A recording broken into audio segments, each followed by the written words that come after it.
Hey guys, welcome back. Jim and Doug Show. It's August 28th, 2018. Thanks for joining us again. Dog days of summer. Yep, lots to talk about here. So, on our last show, our last podcast, we touched base on the Urban Meyer thing, and as soon as it was over, that's when Literally. we found out he got let off the hook with just a lousy I knew three-game it. suspension. I knew he was gonna get let off. It was literally like the second we stopped recording, I got the thing on my phone saying he got suspended 3 games. Slap on the Yep. wrist. Slap on the wrist. I knew he was gonna get off because he gets off. If they were gonna fire him, it would have happened right away. Right, and let's touch base on this because I think this goes a little bit deeper. I think the more and more we've heard, I mean, he completely lied at the Big Ten press conference. He deleted text messages. He knew all about it.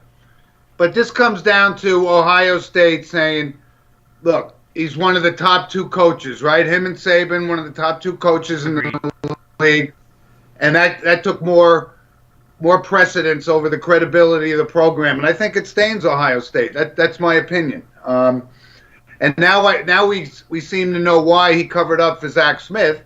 Zach Smith's grandfather was Earl Bruce, right, who was also Urban Meyer's mentor and so Yep. forth. But I really thought he lost a lot of credibility, and I don't dismiss the fact that he's a great football coach. Yeah. But this deserved more than a 3-game suspension. Plus, they're going to let him coach practice, and don't think he's not going to be calling the shots, even though he's not going to be on the stadium on game day. Yeah. Somehow he'll be dialed in here. you know? I mean, no, he's the coach. I never thought that much of him to begin with. I mean, we all know what he did, when he was in Florida and, the things that their players got away with there, and he had all these guys on the team, the Pouncey brothers, Hernandez, Janoris Jenkins, all those troublemakers. Yep. So I never thought much of him. And, it's not like this is, some shocking thing with Urban Meyer. But, look, I knew he was going to stay. Winning over everything, man. So he missed the first 3 games. It's not like he missed the Michigan game or anything important. TCU's okay, I guess. That's the team they play, the 3rd game. But that's it. He's going to get off, and you'll see him week 4. That's all there is to say. I think it tarnishes Ohio State's reputation. And I told you I have a friend of mine who's a verbal recruit to Ohio State, and actually I hope to have him on the show. I'd be interested to know whether or not he's going to stay committed to going there based on this. I don't know yet, but that's Luke Whippler. So I'm going to get him on my show hopefully next week, and we'll talk to him about it, what his perception and his father's perception of the Urban Meyer situation. For sure. Yeah, I know. I mean, it's not like you're changing coaches or anything, but I guess you got to open your eyes up to something, and Urban Meyer, definitely not a good guy. I mean, you knew that, like I said, you know that going in, but we'll see what he says about it.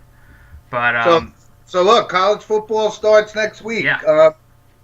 Obviously, there's a lot of changes in the Big Ten. The Big Ten seems to be pretty strong this year. Frost coming in, going to Nebraska and so forth. So I think that's going to be one of the more competitive conferences this year. Oh yeah, for sure. But I tell you, you still can't. I don't know. I don't think anybody can beat Alabama. I mean, I think they're so loaded, and the SEC is so tough. I mean, I'm a big Nick Saban fan, and he's all about football, and he hasn't lost any credibility in my eyes.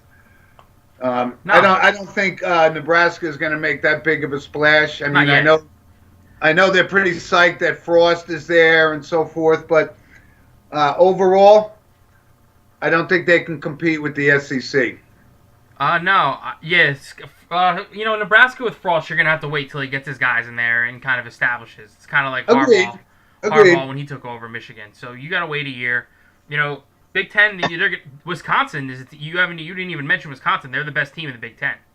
They're ranked They fourth got right now. they got the best running back in the country. This kid Taylor. So they're he's they're gonna run wild this year, and I don't know. I haven't looked at their schedule, and I think they play Ohio State at home. I'm trying to think of what their other games are, but they're gonna be a good team to be reckoned with. SEC, you're gonna have Georgia and Bama. That's gonna be the two top dogs there. They're both on opposite sides of the division. Georgia's coming back with their quarterback and their team. Bama's coming back with their team, and that Hawaiian quarterback's going to be the starter. I know Saban likes to play games and not announce a starter and all that, but he's starting. That kid's better, and he's going to start. And he's going to be a top draft pick. Let's not forget Clemson. Those kind of guys down there too. I'm getting to them. They're gonna them and FSU and the ACC. That's going to be the two top dogs there. UNC's coming on, I know, but I don't think they're there yet. Notre Dame will be solid. They'll fall just short of the playoffs, just like every year. They'll finish like 9-3, 10-2, and they'll be in like the Peach Bowl or Sugar Bowl or whatever bowl is not the main game. I'm glad you brought that up, Dougie, because like I said, I think Brian Kelly. It's either a win or he's got to be done. He's got to be done. He hasn't really produced that much. He had a pretty decent year last year, but they didn't go anywhere. They're always 9-3. They're always 9-3 or 10-2, and that's great.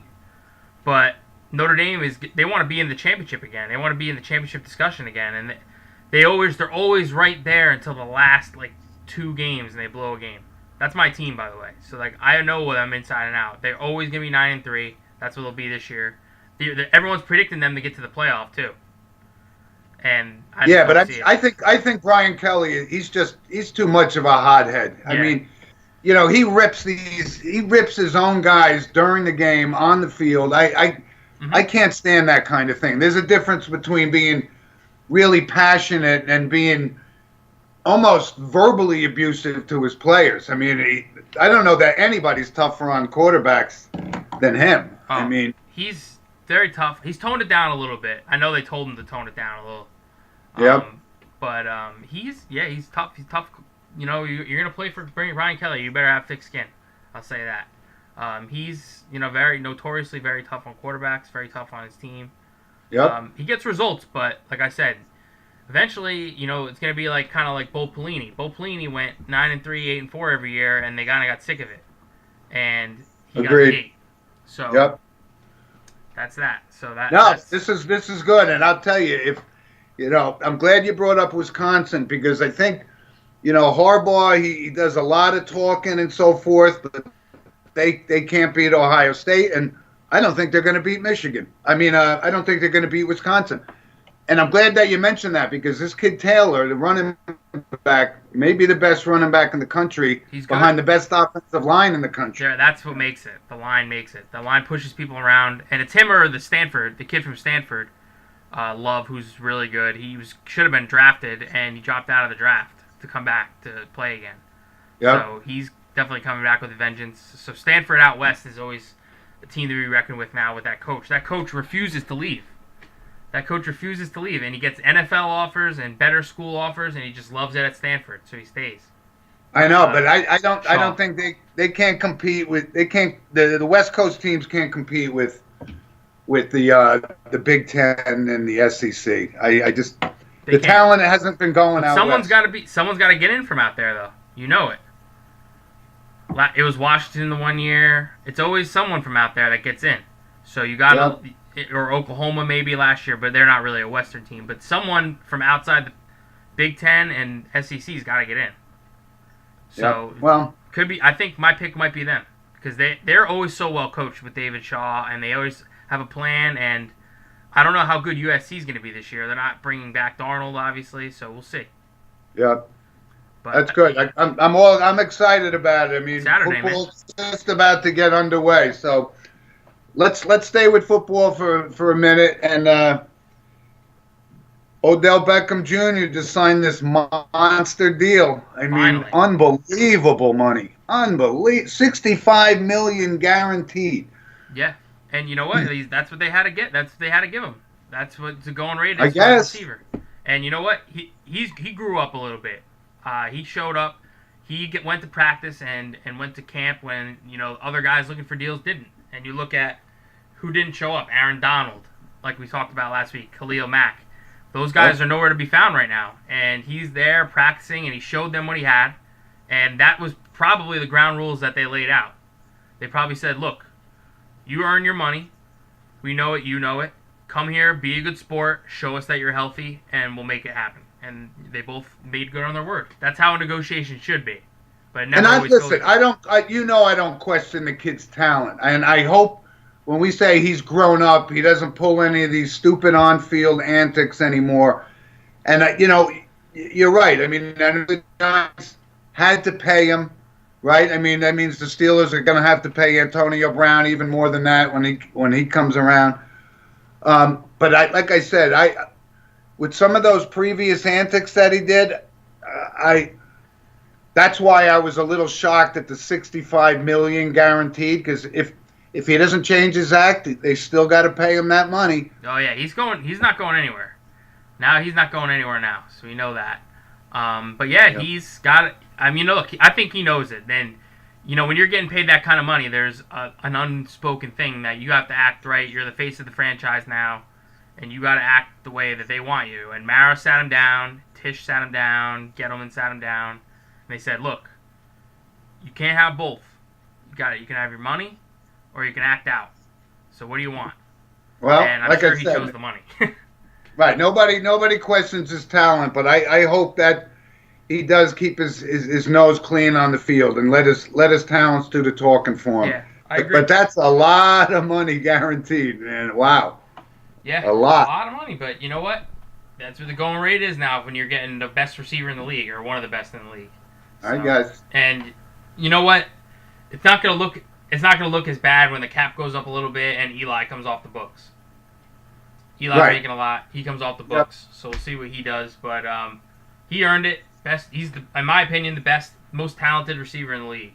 So he can make plays anywhere. He can take any catch to the house for a touchdown. Not everyone can say that. And I'm ready to rock and roll, man. I'm ready to see him and Barkley on the field. So I'm ready for week 1. Right, and like I said, is he most talented? Yeah, he's one of the two. I think Brown is up there as well. So yeah, they're both 1A. So yeah, we're getting underway. We get the last garbage preseason game, which is funny because you saw that Jones wants to take 2 of those games, and they've been talking about that. It's going to happen eventually. You think? I'm not so sure that the league's going to let that. They got their hand out for the money, man. That's how they bring the money in. They can't continue. Listen to this. That Odell Beckham didn't play in 1 preseason game. Eli played in pretty much one preseason game. They can't continue to charge full price for these games. It's just, you can't do it.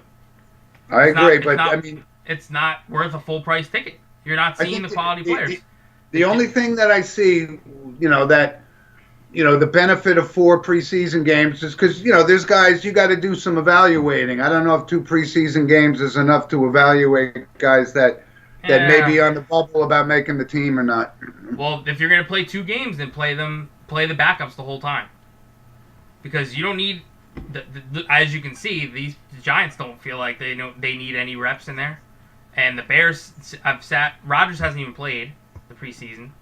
Bears have sat all their starters. Like, all these teams, they don't feel like they need they don't need these reps to get ready for the season. So lower it to 2, add 2 regular season games. That's the simplest way, because they're not just gonna not take that extra payday. They're not just gonna eliminate the games. They're gonna turn them into regular season games, which they should do. Yeah, I agree. I'm ready to see it, man. I'm ready for 18 games. Let's do it. We'll get there, I guess, but it's not going to be for a couple of years. Not going to be for a couple of years. The one thing I did notice, and I've been kind of watching this. It looks like Luck is healthy. I don't think Wentz is healthy. I mean, I don't know that they're ready to put him in, and I don't think he's going to start opening day. No, I don't think so either. If they were smart, they would just put him on the PUP, put him out the first 6 games, and then he's back full, ready to go for the last stretch run. I think that may be what happens anyway. I mean, yeah, they should do that, because this guy's got such a long career ahead of him. Exactly. And he's like their star quarterback, and he's going to be there for their next decade and a half. just make sure. I'm saying this as a Giants fan. I got a freaking Giants pennant behind me, but they really should sit him for a couple games. Make sure he's all right, and then when he's full go, ready to go, looks like he did before he got hurt, then you put him in. If there's any question mark whether he can play, you can't. Well, I think there's a question mark, and I don't think it definitely looks like it because he hasn't played. But Luck looks healthy and so forth. So but they're still in a tough division. I still don't think the Colts can compete. They don't have a lot of other talent around them. No, he'll win them. He'll win them 3 more games than they probably would have without him. 4 games, whatever. Yeah. He seems healthy. He seems healthy. I agree. I think he's ready to go. They'll be like 6-10. They need to build that team around him a little bit. Right. But we'll do, as maybe next week we'll do picks or something for the divisions. Kind of go through each division, give our picks and why. But sounds good. Yeah. Sounds so good. Get that ready. So anyway, Speaking of picks, let's hear about the Travelers. How did you do? I didn't do very well. I thought Good Magic was going to coast to it. No. Didn't show up. Didn't even finish in the money. Nope. Which was a little surprising to me. I'm glad I didn't make the trek up to Toga for that race, and it would have been a long ride home. Yeah, it would have. It would have definitely been. Yeah, you might have had a hitchhike. Yeah, but it was exciting though. It was a good race. And like I told you, if you get a chance, make it up there for a day of racing. It's really something special. I definitely should. I definitely always wanted to. Really maybe is. Next year. It'll happen one of these years. Good. It definitely will happen. So you didn't. All right. So you didn't hit your picks this time. That's all right. What's next? Breeders. Yeah, that's usually October, I think, or something. So gear up for that. Yeah. Well, we got time to do some homework here. I got like I said, I didn't win the Travers, so take a look at the Breeders. We'll see. So hey, get on back up. Figuratively, get back up on the horse. Absolutely. But, golf. Are you watching any of the golf? Yes, as a matter of fact, I went to the Northern Trust on Sunday. Oh, you did? I was going to go, but I didn't. I was going to. And I wanted to actually touch base on that because, first of all, Ridgewood Country Club did a great job. The course looked beautiful. It looked different. It looked different, too. There was something about it. It was just it was really colorful. The fairways looked nice. It was really good. The course is great, and they just did the way they put the concessions around. It was really just a well-run thing, and it was great to see some of these, the top golfers in the world, and it's pretty exciting going to a PGA event. I got to say, yeah. I mean, I've been to a bunch of U.S. Opens before, but what a great job! I mean, I've even played Ridgewood, and Ridgewood is not for the Sunday hacker, believe me. No, well, no, if they're playing the PGA on that. No, definitely not. I know, but the 2 times I played Ridgewood, I got eaten for lunch, so I could see why. Oh man, and next year you got the PGA Championships on at Bethpage. Yeah, I've been there for an Open before, and believe me when I say, and that's a public golf course, by the way. Yeah. Oh yeah. I wouldn't even bother going. I would shoot a 130. Exactly, and that's probably what I shot at Ridgewood when I played it 10 years ago. But what a great job, and it was exciting to see. Great field, and yeah, let's stick with golf because we talked about it, and then you said you're probably right now based on the fact that Mickelson will probably be a captain's pick now. Told you. I think because he showed up and did a pretty decent job at the Northern Trust. I think that's what's going to get him in. I mean, because he's kind of playing hot right now. I'm saying he's in. I think he's in. I think even before, because everyone loves him and they just want him there. So Tiger, Phil, DeChambeau, they're going to be in. Those are 3 locks right there. Tiger, Phil, and I don't think there's any way he could not pick Koepka on that team too. Well, no, Koepka's in. Koepka's already in. Yeah, because he's part of the FedEx thing. Yeah, right? he's already in. So Koepka's in. Right. They pretty much said it's down to, well, Tiger's going to be in, Phil's going to be in, DeChambeau's going to be in. So it's like Kuchar, Snedeker, Finau, Zach Johnson, I think. Zach Johnson might be already on the team. Might have been Well, Zach Jones. I'm glad you brought that up because I told you I've been hot on this guy Finau all season. Yeah, He's he's the an guy up and that they coming. might, because he played well too. He was playing with Phil the last day. Yeah, He might be the guy that gets the nod ahead of, maybe with the veteran like Kuchar or Snedeker. So we'll see. right. But yeah, those three are the locks. It's the last spot that no one knows, I think. I agree. But yeah, I don't know about Snedeker. I mean, yeah, he shot a 59. He putts though. But he hasn't done much all season. He makes So putts, I don't think he's gonna. He makes putts. He's a perfect 4-ball partner or a perfect 2-ball partner. He makes putts. But you know what was the amazing thing about this when you go to a tournament and you see these guys in person, Justin Thomas, he looks like he's 160 pounds. Oh yeah, and he it's is amazing. 160 pounds. He is 160 pounds. You ever see Ricky Fowler? I didn't see him at there.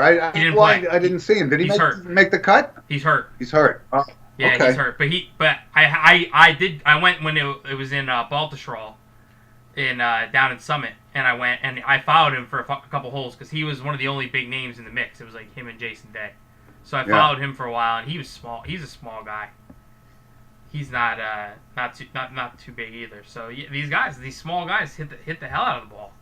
Right. I mean, these guys are like Mike Weir was and Corey Pavin was. I mean, I was so surprised how small Justin Thomas was, though, when up close and personal. It was kind of strange. Oh yeah, for sure, yeah.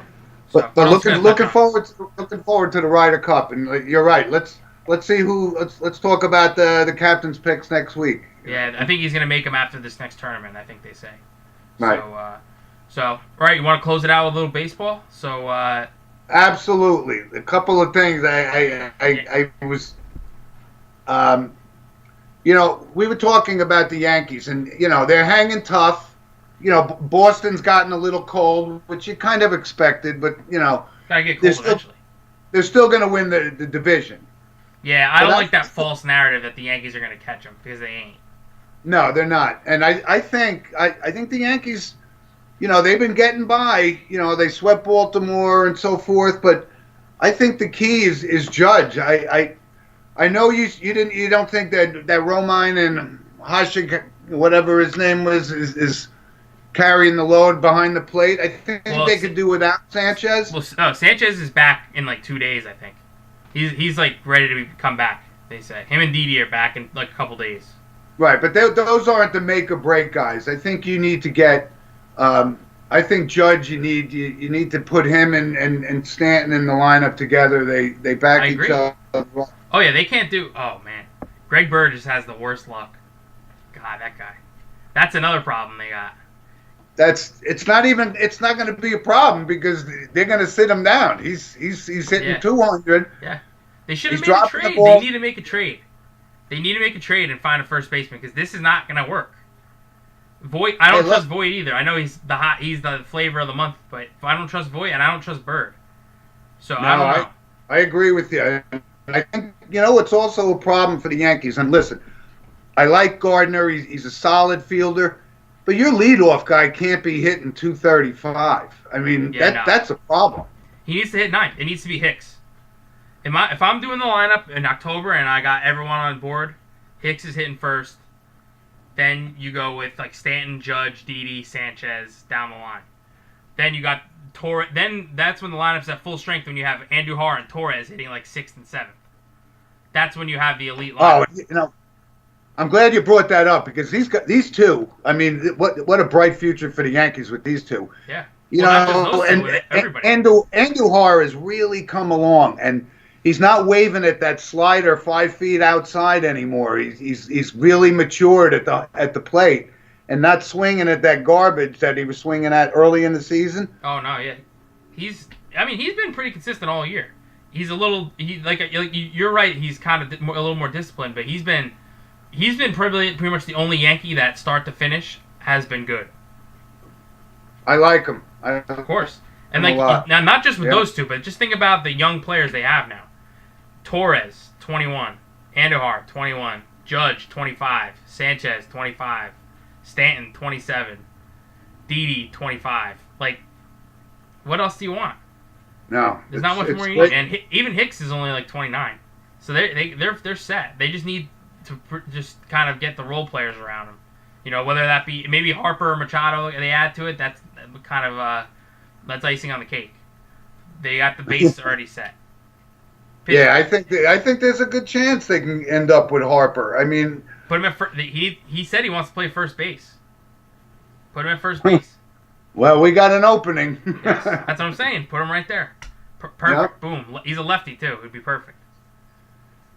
So down the stretch, this is awesome, and I still agree with you. I think even though DeGrom is 8-8, they don't give him any runs.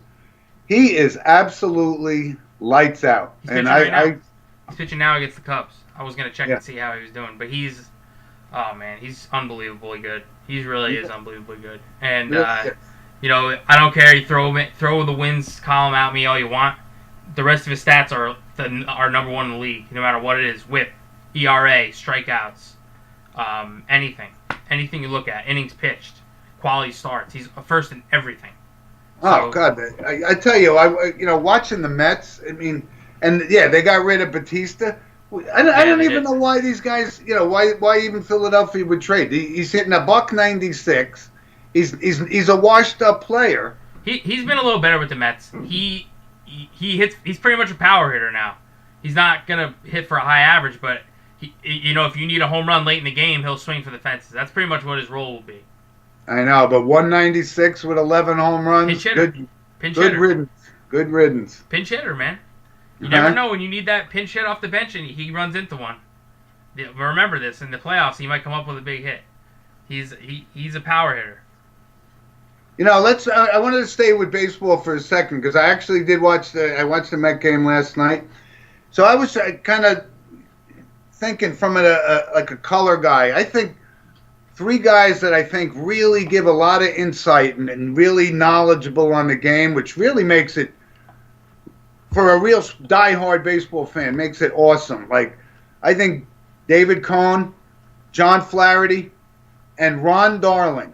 Ron Darling, boy, does he know the game of baseball. I like the Mets broadcast team as a whole. I like Cohen with Darling. They really know what they're talking about. I like Keith too. They're all three are good. I like them all.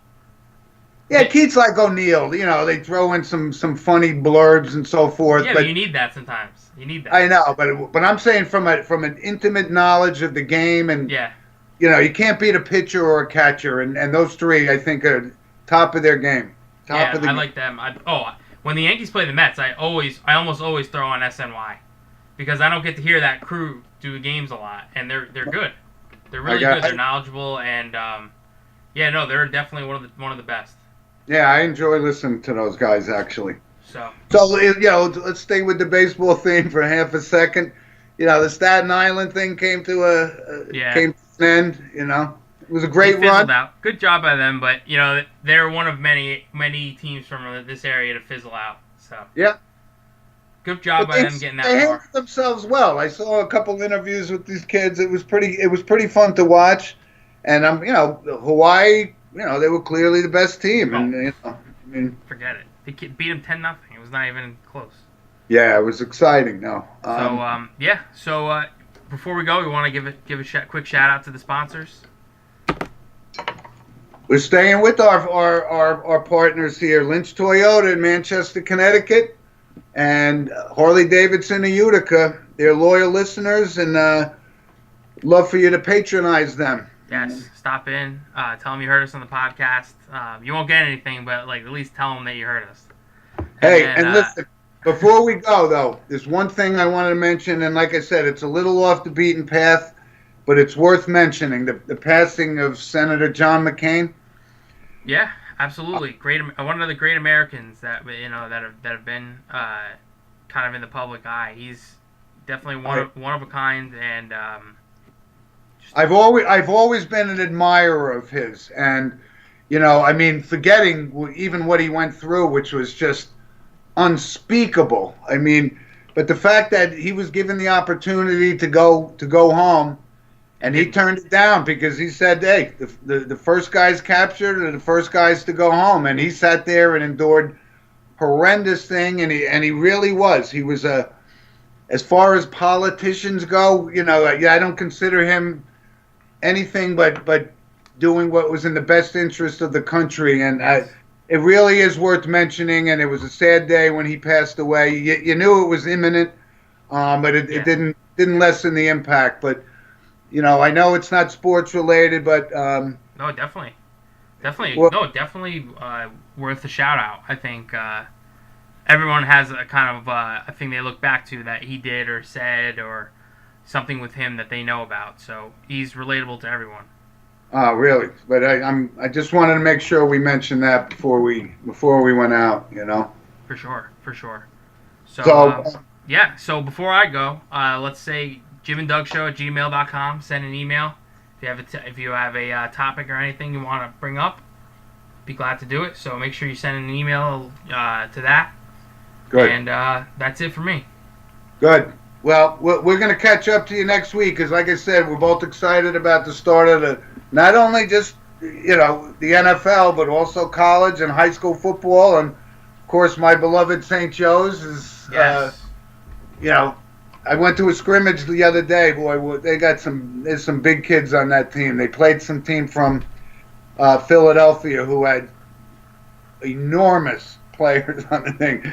I just love the high school football. I love the atmosphere, and let's see how your Sparta team does this year. That's right. My Sparta team will be great. Don't worry about them. All right. Well, we're going to be mentioning them every week, so we'll keep an eye on both St. Joe's and Sparta for the high school fans we got in the audience. For sure. Football's back. Most Good. important. All right. Signing off. Thanks for joining, everybody. We'll see you next week.